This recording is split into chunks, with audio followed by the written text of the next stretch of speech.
Students இப்போ வந்து அடுத்த டெரிவேஷன் இருக்கக்கூடிய column with both ends are fixed அந்த டெரிவேஷன் பார்க்கலாம். ஓகேங்களா? இதுக்கு அதே மாதிரி காலம் கன்சிடர் பண்ணுவோம். லென்த் வந்து எல்.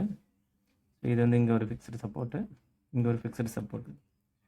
ஃபிக்ஸ்டு சப்போர்ட்னா நமக்கு என்ன பண்ணியிருக்கோம் அப்படின்னா, ஒரு டிஸ்டன்ஸ் கழிச்சு தான் என்ன ஆகும், ஸ்லோப் இங்கே வந்து தீட்டா 0 டெல்டா 0.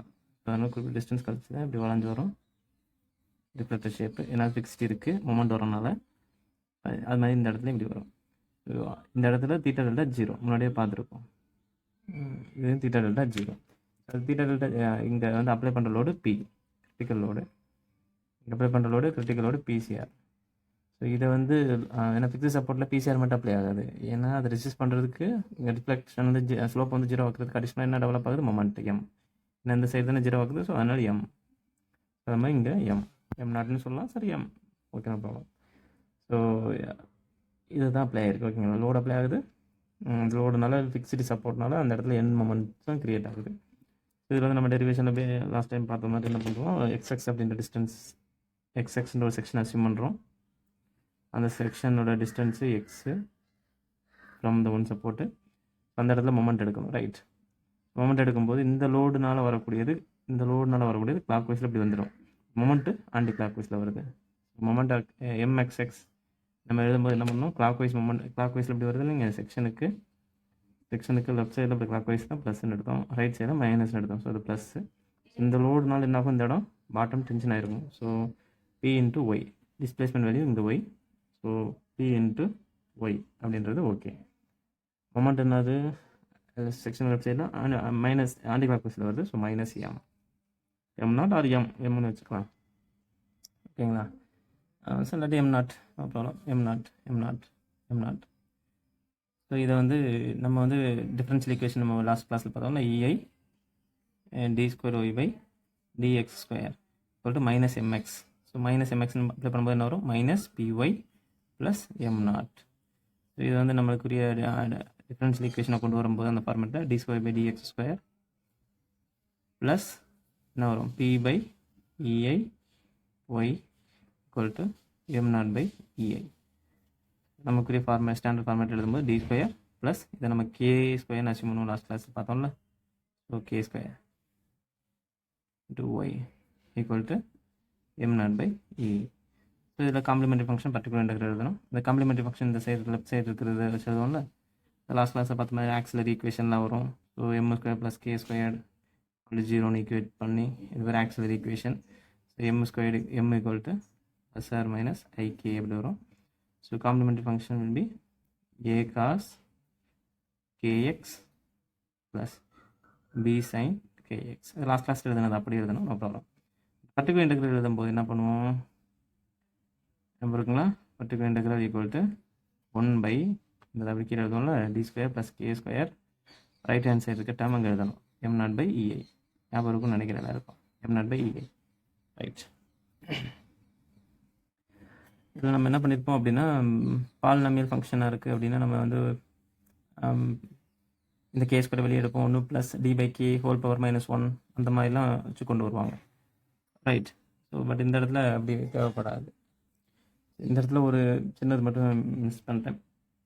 கொஞ்சம் சிம்பிளிஃபை பண்ணுறது என்ன பண்ணலான்னா, இந்த இடத்துல மட்டும் இந்த டி ஸ்கொயர் ப்ளஸ் இந்த பி பை ஏ கே ஸ்கொயர்னு சொல்லலாம். அதே மாதிரி இந்த இடத்துலையுமே நம்ம இந்த எம் நாட் இருக்குங்க, சப்போஸ் இதை கீழேயும் மல்டிப்ளை பண்ணிட்டு மேலேயும் மல்டிப்ளை பண்ணலாம், அலௌடு த மேக்ஸில். ஸோ இதில் இந்த பி பை கே அப்படின்னு என்ன சொல்லலாம், கே ஸ்கொயர்னு சொல்லியிருக்காங்களா. ஸோ இது ஆட்டோமேட்டிக்காக M naught by P K ஸ்கொயர்னு கொண்டு வந்திருக்கலாம். ஸோ இந்த இடத்துல அது கொண்டு வந்தால் கொஞ்சம் ஈஸியாக இருக்கும். ஸோ அதனால் எம் நாட் பை இடத்துல right hand side M naught by P இந்த கே ஸ்கொயர்னு வரும். ரைட். இது ஒன்றும் இல்லை, இதை வச்சு கொண்டு வேறு மாதிரி லென்த்தியாக போயிருக்கும். சிம்பிளிஃபை பண்ணுறதுக்காக நான் இந்த மாதிரி பண்ணிவிட்டேன், அவ்வளோதான்.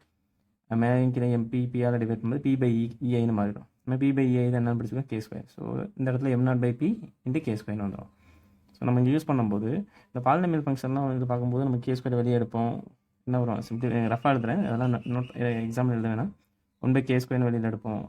இது என்ன வரும், 1 plus T by K the whole square ஒன்று வரும். அது மேலே கொண்டு போய் பவர் மைனஸ் 1 அது மேலே கொண்டு போயிட்டு வரும். ஸோ 1 பை கே ஸ்கொயர்னு டிஃபரன்ஸ் இன்டெகிரேட் பண்ணுவோம், அது மேலே வரும்ல. இந்த இதில் என்ன பண்ணுறேன், சிம்பிளிஃபை பண்ணுறதுக்கு இப்போ இது டி ஸ்கொயர்னு இருக்குது. செகண்ட் ஆர்டரில் இருக்குன்னா இங்கே இருக்க டி ஸ்கொயர் கே ஸ்கொயர் இருக்குன்னா இங்கே இருக்க கே இருக்குல்ல அந்த பவர் என்ன இருக்குன்னு பாருங்கள். ரெண்டுமே சேம் ஆர்டரில் இருந்துச்சு அப்படின்னா ஏன்னா 1/d ஸ்கொயர்னு வரும், டபுள் இன்டகிரேஷனாக வரும். ஸோ டி ஸ்கொயர் இன்டகிரேட் பண்ணும்போது கேவை பொறுத்து 2kன்னு ஃபஸ்ட் வந்துடும், அடுத்த வாட்டி பண்ணும்போது கேன்னு மட்டும் வரும். அதனால் ஆட்டோமேட்டிக்காக அது அப்படியே கேன்சல் ஆகும். நீங்கள் எப்பவும் போல் நம்ம பாலினாமியல் ஃபங்க்ஷனுக்கு நம்ம 12th படித்த மாதிரி பவர் -1 அந்த மாதிரி அந்த பேசிக் கான்செப்ட்லாம் யூஸ் பண்ணி கொண்டு வந்தாலுமே ஆட்டோமேட்டிக்காக இங்கே செகண்ட் ஆர்டரில் இந்த டி ஸ்கொயர்னு இருந்துச்சு அப்படின்னா இங்கே அதே மாதிரி கே ஸ்கொயர் அப்படின்னு அதே எந்த பண்ண போகிறோமோ அதுக்குரியது இருந்துச்சு அப்படின்னா மீதி அந்த அந்த அதோட கோஎஃபிஷியன்ட் மட்டும் வரும். ஸோ m0/p மட்டும் வரும். ஸோ நீ ஃபுல்லாக எழுதினாலும் ஓகே, டிரைவ் பண்ணி கொண்டு வந்தாலும் மேக்ஸ் கான்செப்டில் யூஸ் பண்ணி பண்ணாலும் ஓகே. இது மற்ற இடத்துல நிறைய இடத்துல யூஸ் ஆகும். இந்த மாதிரி பர்டிகுலர் கண்டுபிடிக்கும் போது இங்கே ஸ்கொயர் இருந்துச்சு அப்படின்னா டி ஸ்கொயர் அப்படின்னு இருந்துச்சுன்னா இங்கே டி ஸ்கொயர் இருக்கான்னு பாருங்கள். கே ஸ்கொயர் அந்த மாதிரி இருந்துச்சுன்னா அதுக்குரிய ஃபங்க்ஷனுக்குரியதாக இருக்கணும். ஏன்னா இந்த கே ஸ்கொயர் ஒரு வெளியே எடுக்கிறோம்ல அது மாதிரி இருக்கும்போது நம்ம m0/p மட்டும் எடுத்துக்கலாம். கரெக்ட் தான் இது. இல்லாட்டி பேசிக்கானதை கொண்டு வரலாம், தப்பு கிடையாது. இது என்ன பண்ணுவீங்க, இந்த 1/k² இருக்கா, அடுத்து என்ன பண்ணணும் 1 + d/k² ஹோல் பவர் -1ன்னு கொண்டு வரணும். அப்போ 1 + x⁻−1 அப்படின்னு நம்ம பண்ணியிருக்கணும். பாலினாமியல் டிஸ்ட்ரிபியூஷன் பாலினாமியல் ஃபங்க்ஷனாக இருந்தால் கொண்டு வரலாம். 1 + x⁻⁴ x/1 x² x × x அந்த மாதிரி வரும். n × n−1/2 x² அந்த மாதிரி வரும். அது இதுக்கு லென்த் தேவையில்லை, இது போதும் m0/p. therefore ஜென்ரல் சொல்யூஷன் என்னது, y = a cos kx plus b sin kx plus m0/p. So இதில் நம்ம இது யூஸ் பண்ண பவுண்டரி கண்டிஷன் யூஸ் பண்ணி கண்டுபிடிக்கணும்ல. ஸோ பவுண்டரி கண்டிஷன் ஃபஸ்ட் என்ன பண்ணலாம், at x = 0 y = 0 அதை யூஸ் பண்ணுறேன். y 0 ஆகுது, x 0 அப்புறம் பண்ணும்போது a × 1 வரும், b வந்து ஓகே sin 0 0 m0/p. ஸோ ஆட்டோமேட்டிக்காக எனக்கு என்ன வருது, a = m0/p. ஓகே, ஸோ இந்த சிம்பிளிஃபை பண்ணும்போது y = என்ன வருது எனக்கு, a m0/p இல்லை. ஸோ m0/p வெளியே எடுத்தோம் மைனஸ். ஸோ m0/p வெளியே எடுத்தோன்னு என்ன வரும், 1 - cos kx இது ரெண்டு வச்சு எழுதுகிறேன் ப்ளஸ் b sin kx. இது ஒரு ஈக்குவேஷன் கிடச்சிருச்சு. ஈக்குவேஷன் நம்பர் 1 வச்சுக்கலாம், இதை வந்து 2ன்னு வச்சுக்கலாம். அடுத்தது நம்ம பவுண்டரி கண்டிஷனை யூஸ் பண்ண போகிறோம்னு பார்த்தீங்கன்னா அதே சப்போர்ட்டில் இந்த சப்போர்ட்லேயே at x = 0லேயே y 0ன்னு சொல்லிட்டீங்க. ஓகே, x = 0லேயே வேறு இன்னொன்று கண்டிஷன் என்ன இருக்குது, y டேஷ்னா ஸ்லோப்பும் 0. ஸோ அதை யூஸ் பண்ணலாம்.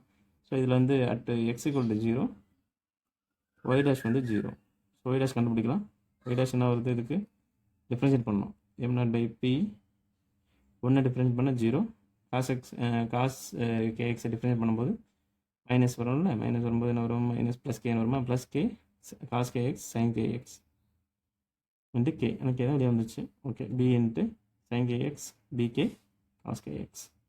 ஸோ இதில் சப்ஸ்டியூட் பண்ணலாம். y டேஷ் வந்து 0, x 0 அப்ளை பண்ணும்போது இது 0 ஆயிரும், இது மட்டும் வரும். x 0 அப்ளை பண்ணுவோம். ஸோ x 0 அப்ளை பண்ணும்போது இது போயிடும், y டேஷ் வந்து 0 ஆயிரும். திங்க் பண்ணி பாரு, y டேஷ் வந்து 0, sin x வந்து 0 ஆயிரும். ஆட்டோமேட்டிக்காக இந்த டேர்ம் ஃபுல்லாக வராமல் போயிடும். ஸோ இதில் வந்து இது மட்டும் என்ன மாறிடும், cos kx வந்து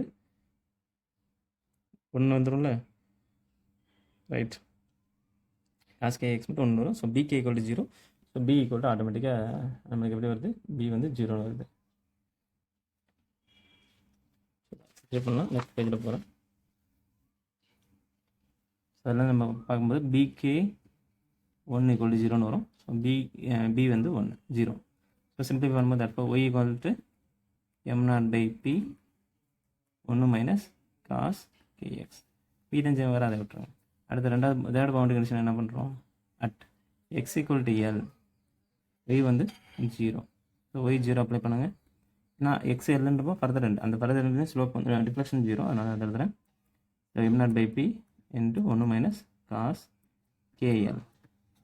இதில் அப்ளை பண்ணும்போது m0/p இங்கே போயிடும். 1 - cos kl = 0.